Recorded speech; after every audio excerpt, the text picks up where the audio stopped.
Ladies and gentlemen, fellow Americans, and especially the brave warriors in our armed forces, over this Easter weekend, the United States military has once again proved why we possess the greatest fighting force the world has ever known.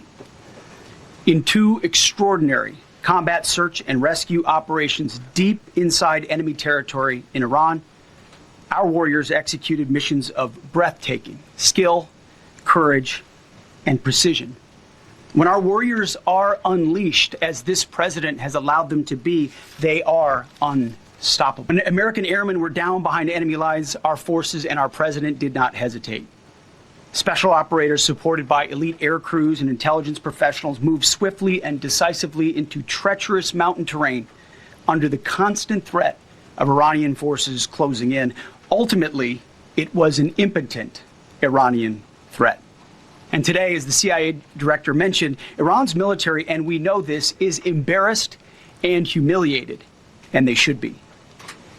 Now, these are not routine operations. They were high-risk, high-stakes missions conducted in the heart of enemy territory. This was not just barely into Iran. This was deep into Iran, involving coordinated strikes to suppress threats, deception tactics to protect our teams, and full synchronization across air, ground, and special operations. The Iranians are still asking themselves right now, how did the Americans do this?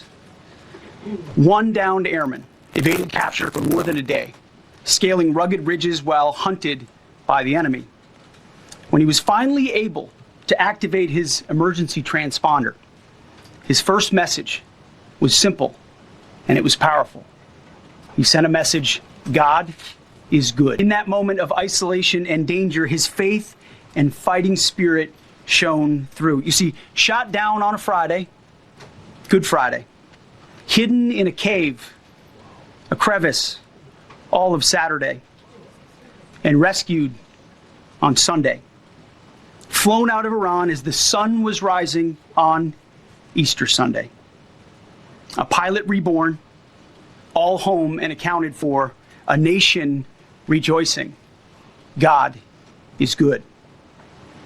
Despite incoming fire and unforgiving conditions, our troops brought every American home. No American lives were lost. We leave no man behind, and that is not luck. It's the result of unmatched training, superior technology, an unbreakable warrior ethos, and sheer American grit.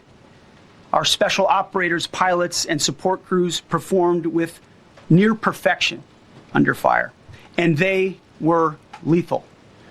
Just ask any Iranian soldier who dared attempt to get anywhere near that pilot before or during that mission. Death from above. Our troops turned a potential tragedy into a resounding demonstration of American resolve and capability. That's what excellence in uniform looks like. But make no mistake about it, none of this would have been possible without the courageous leadership and ironclad determination of President Donald J. Trump. From the moment our airmen went down, President Trump made it clear we will leave no one behind. The first mission, the first of two, was an audacious daylight thunder run right up the middle. It was authorized in less than 2 hours from that pilot going down when we knew where he was. And it was authorized in the middle of the night, because anybody that's worked for this man knows he's up in the middle of the night. Authorized immediately, without hesitation, audaciously. The second mission, as soon as we knew where that pilot was, and John was certainly helpful in that, also executed immediately. You know, I looked up at my screen when the final mission was complete inside our SCIF, our secure facility.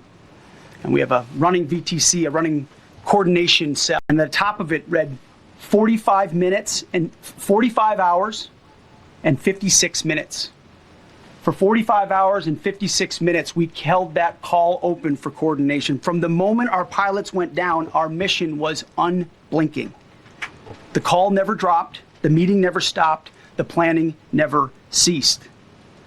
The president demanded rapid, decisive action. He backed our military with the full weight of his resolve, refusing to let enemy propaganda or tactical setbacks deter us.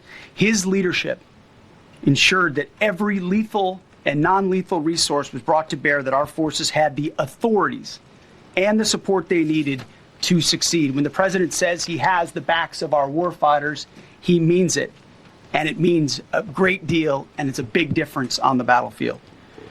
President Trump understands that peace through strength is not a slogan. It is a doctrine that saves American lives.